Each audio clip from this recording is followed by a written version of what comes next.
Samarkand, the Grand Swiss. One of the most important tournaments of the year. Here, places in the candidates tournament and eventually the World Championship are on the line. Out of 116 players in the open section, only 2 are women. And the separate women's event? Its prize fund is 3 times smaller. The numbers speak for themselves.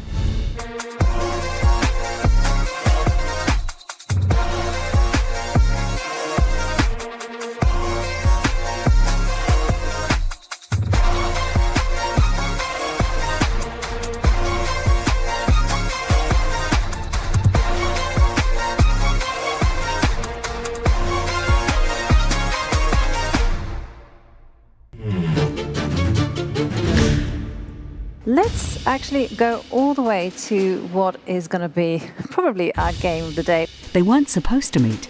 And World Cup winner Divya Deshmukh is here. On the board, she faces the world champion Domaraju Gukesh in the 8th round of the FIDE Grand Swiss. Gukesh already has his ticket to the World Championship. Divya already booked her seat in the candidates. It was very hard to predict these two would play. Neither had to be here. And yet, both showed up in Samarkand. Right now, at least, there are no women 2700s, and I haven't faced many women 2600s, and here I'm playing them almost every day, so I think that stronger opponents. Gukesh was world number 6, Divya number 761. They were separated by about 300 ELO points. But in this tournament, she was ahead of him. Gukesh has had tough 3 rounds before this one. He lost 3 back-to-back encounters against Abhimanyu Mishra, Nicholas Theodoru and Edis Gurel. And Divya, on the other hand, has been super solid in this event. She managed to beat Velimir Ivic, Amin Basim, and she's actually half a point ahead of Gukesh. The derby of the world champion and the Women's World Cup winner turned, for many, into something larger than chess. A fight for equality played out on 64 squares. Female player beating a classical world champion who's the reigning world champion has actually not happened. Will Divya be the first one to do that? Men's games dominate live streams and primetime slots. The coverage circles endlessly around Gukesh, Niemann, Giri. Women's games are overlooked, rarely making the highlights. Yet they're full of superstars. Meet Anna Muzichuk. She won the World Rapid in 2016 and the World Blitz twice in 2014 and 2016.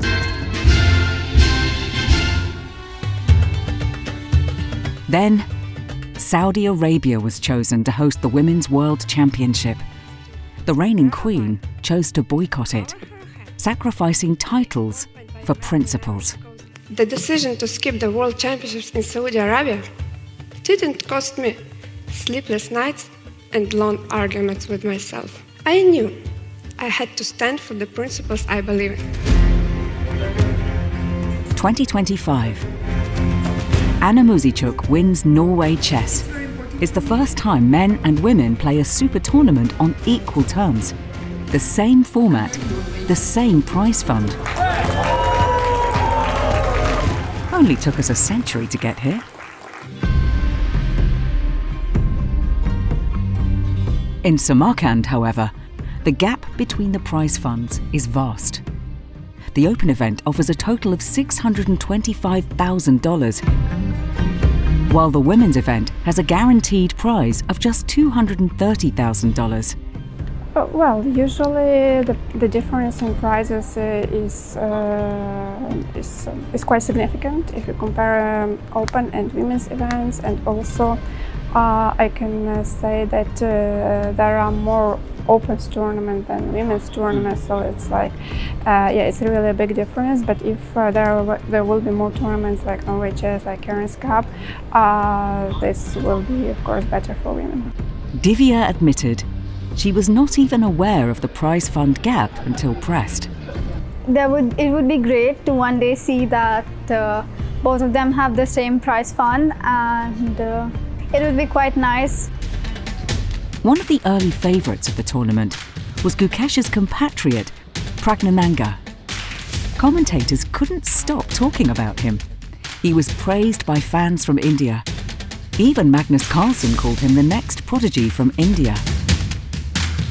But his sister received far less attention from the cameras and the commentary.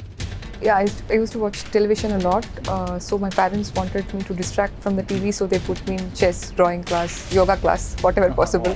So that's how I started playing chess. However, it was she who won the women's tournament, even though the men's winners got most of the attention. Of course, I want to win Women World Championship title. Yeah, if I break into top 100, I think I'll be able to win the Women World Championship. So first break into 100. But will we ever see a woman crowned world champion in the open section? I believe that in my generation it will not happen, but in the future, I think it will be very difficult. Yeah, it's difficult to believe. Back to Divya and Gukesh. 6 hours of chess. The ultimate test of endurance. Even the commentators, who hailed it as the game of the day, didn't stay to the end. Well, we will take a short break, and when we return... In the end, it wasn't a fourth defeat for Gukesh, but neither could he find a breakthrough. Instead, the Women's World Cup winner, with black, stood her ground, played with dignity, and forced the world champion to a draw. 6 hours over the board. Decades in the making. The fight for equality in chess is far from over. Maybe that's why this single clip racked up millions of views in just days.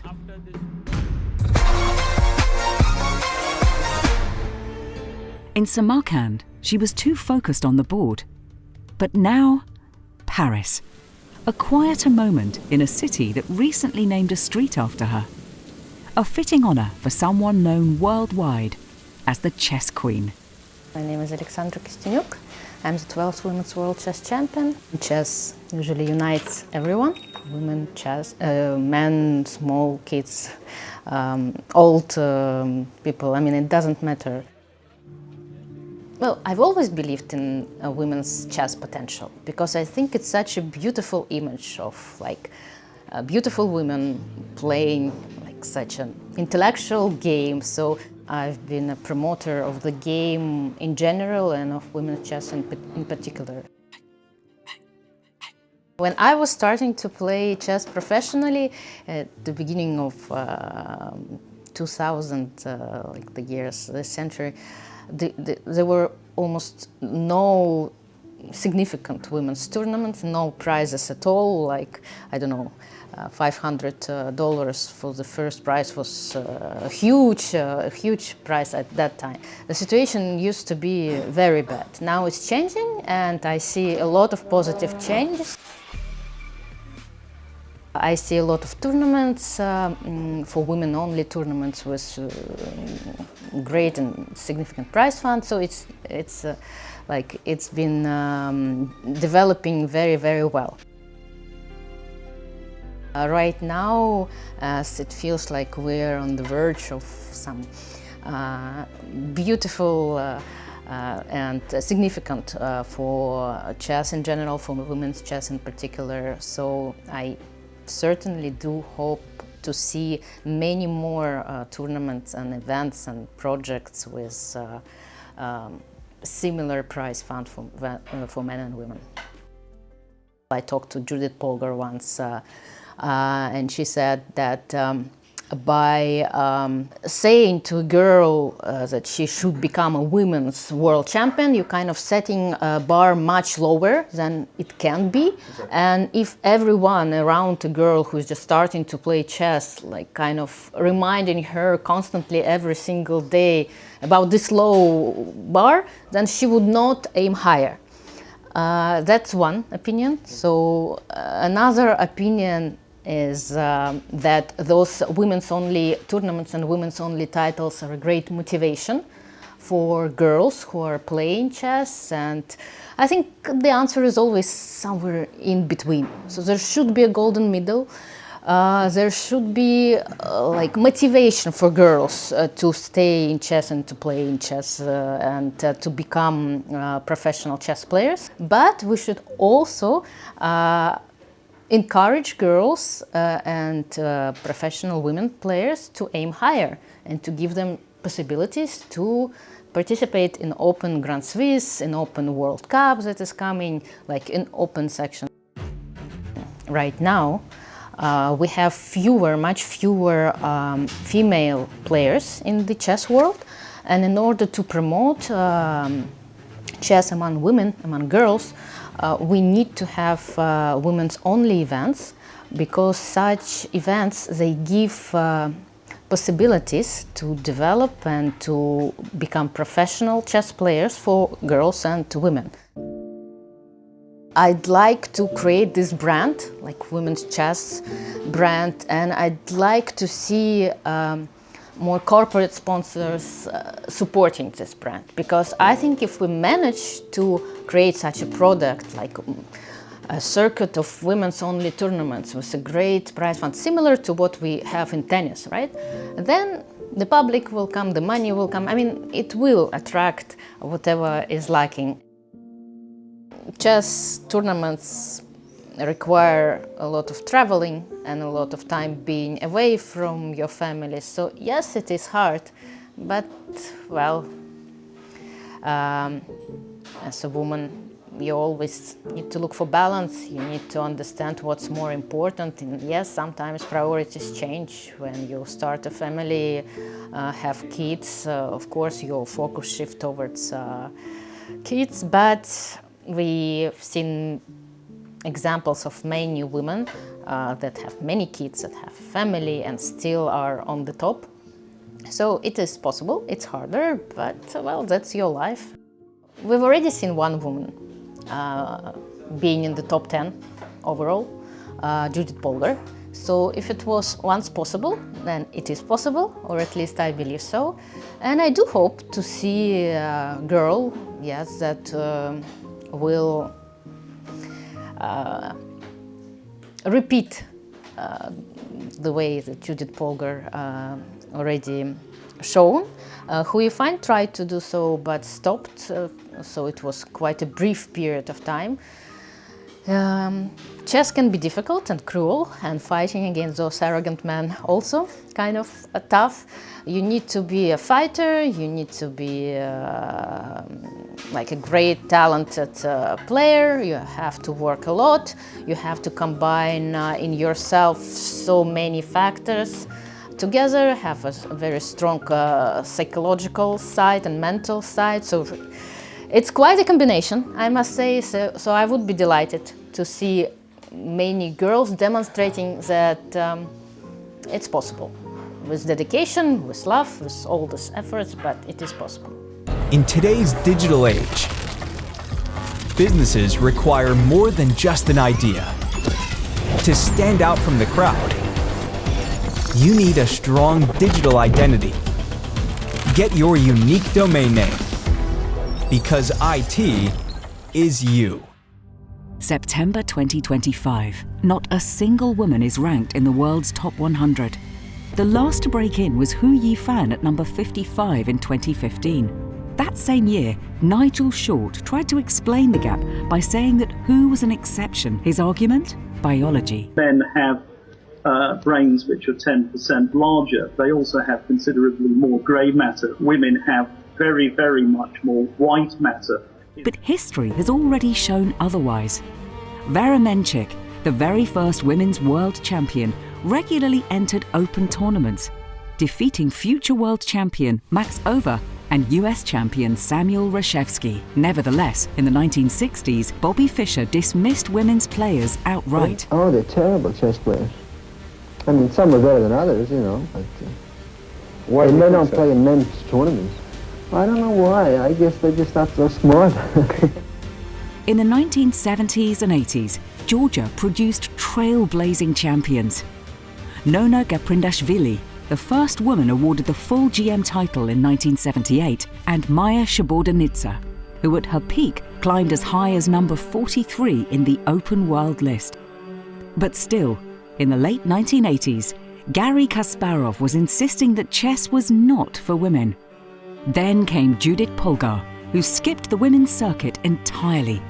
She beat Kasparov, Anand and Topalov and climbed to world number 8, the only woman ever to reach the top 10. Years later, Kasparov revised his stance. We all make, mistakes, and it, by the way, it was just in the beginning of Polgar's story, and frankly speaking, in 1989, we yet to encounter a female player of that strength that could prove us wrong. Polgar proved what Fischer, Kasparov and Short had all said was impossible. We went to Budapest to meet her. Budapest meets Hollywood. The Queen's Gambit was fiction, but Judit Polgar's story was real. And unlike Beth Harmon, Judit wasn't walking through a fantasy. She was walking straight towards Garry Kasparov. By 1994, Kasparov had ruled for a decade. World number 1, the global face of chess. Facing him at 17 was more than a game for Judit. It was a battle against the sport's most powerful myth. Women, by their nature, are not great fighters. They are weaker fighters. Unfortunately, it's sad to say, but that was the norm throughout the 70s and the 80s, that people believed that women are just inferior to men intellectually, and then in chess included. It's too difficult for women to play the real professional chess. When you talk about a 6-year-old girl, she does not have an attitude. She has an attitude which is the surrounding people telling her or influencing her, right? So actually it comes from the large amount of people, society, how they treat girls when they want to play chess. Enter Laszlo Polgar, educational psychologist, radical pedagogue. His thesis? Geniuses aren't born, they're built. So he built 3. My father's theory has been that any healthy born child is a potential genius, and basically he believed that it's very important to specialize early on a particular field, and chess just happened to be coincidental because I accidentally discovered the chess pieces when I was almost 4 years old. The curriculum, relentless practice, analyses, tournaments, and the rule that mattered most? No girls-only path. Play the strongest. Open sections. Lose, learn, return. I'm playing against a 2300 player, woman or man. For me, it doesn't matter. It's a 2300 player. Some people think differently. I think it's not. From a Budapest living room to beating the Soviet women's team at the 1988 Olympiad, the experiment was becoming a revolution. In 1988, when we won the Chess Olympiad, defeating the Soviet Union, who has won every single Chess Olympiad up to that point, was life-changing. And when finally we showed that chess is chess, it doesn't matter if you play a man or a woman, I think everybody finally accepted it and started applauding it, and all of a sudden, from black sheep, we became the Golden Girls. Might Kasparov one day defend his title against a woman? I don't think so. Their first over-the-board clash, Linares 94, spiraled into controversy. Kasparov touched a piece, then pulled back. Arbiters froze. Judit, 17, didn't insist. It wasn't fear. It was about sending a message while playing against the man whose name had become synonymous with chess. 8 years later, Moscow 2002. Different stage, same opponent. This time, Judit won. Not a novelty win, a statement. She had already beaten most of the elite and would go on to peak inside the world's top 10, scoring wins against multiple world champions. I understand that symbolically beating Kasparov, but that was a rapid game, and in my mind, her winning the Hungarian Open Championship in '91 was a bigger accomplishment than winning a game against Kasparov in rapid. She was absolutely phenomenal, and none of us, I'm talking about my male colleagues, viewed her as a female player. She was one of the top 10 players in the world, period. The same circle that once doubted now said it plainly. At the elite level, Judit wasn't a token. She was a peer. Today, the fight isn't across the board from Kasparov. It's alongside thousands of kids. The Polgar revolution has evolved from proving a point to passing it on. People say that women cannot concentrate, they cannot focus, it's too long time to stay silent, all these garbage things. What, from my perspective, is if they want, they can fight. But they do have to have the determination that they are ready to fight, and they do have to accept how it is that people will be looking at them strangely, that, you're a girl, why don't you go to the women's section? So you have to be a very strong character to be able to handle this in every aspect. The Polgar family refused to play by the old rules. They built their own world, where talent mattered more than tradition. A world that made space for Hu Yifan, Alexandra Kosteniuk, Anna Muzichuk. When I started playing chess, there were no women who have earned the Grandmaster title the traditional way, with norms and ratings. And so I'm very proud to say that January 1991, I was the first woman to earn the Grandmaster title, and then shortly thereafter, at the end of the same year, my sister Judit followed suit as well, and today we have over 40 women having the title already. And now, a new generation is rising, ready to build a future where the board belongs to all. I'm not pioneer that I want to see world champions, girls who beat all the guys. I would be very happy if I would see girls in the top 20 or top 50 in the world. But to reach this, I think it's very important to have the mindset that when a girl is studying chess, have the trainer or coach who focuses that you should be better tomorrow than you were yesterday. So get the maximum out of your potential. Don't think about girls' chess or boys' chess. There is the game of chess.